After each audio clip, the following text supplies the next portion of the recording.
കേരള പോലീസിൽ ഇത് ശുദ്ധികലശത്തിന്റെ കാലമാണ്. ബേപ്പൂർ കോസ്റ്റൽ ഇൻസ്പെക്ടറായിരുന്ന PR സുനുവിനെ പിരിച്ചുവിട്ട് തുടക്കം കുറിച്ച ശുദ്ധീകരണം.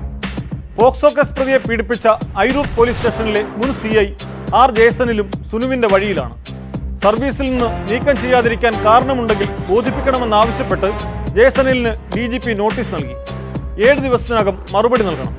വിശദീകരണം തൃപ്തികരമല്ലെങ്കിൽ പിരിച്ചുവിട്ടതായി കണക്കാക്കും.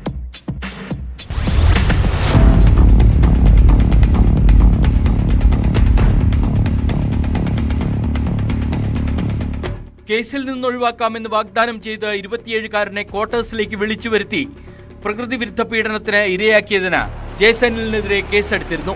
സമൂഹ മാധ്യമത്തിലൂടെ പരിചയപ്പെട്ട 17-കാരിയെ പീഡിപ്പിച്ച കേസിലെ പ്രതിയെയാണ് പീഡനത്തിന് ഇരയാക്കിയത്.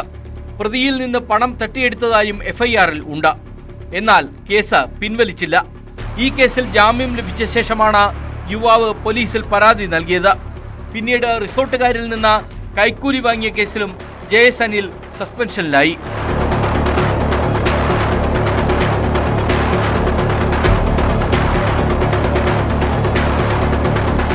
രണ്ടായിരത്തി മുതൽ ജയസനിൽ വിവിധ കേസുകളിൽ ആരോപണ വിധേയനും വകുപ്പ് തല നടപടികൾ നേരിട്ടയാളും ആണെന്ന് DGPയുടെ നോട്ടീസിൽ പറയുന്നു.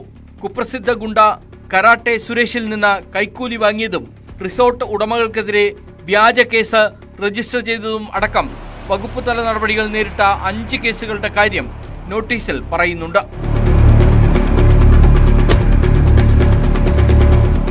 ന്യൂസ് 18 തിരുവനന്തപുരം.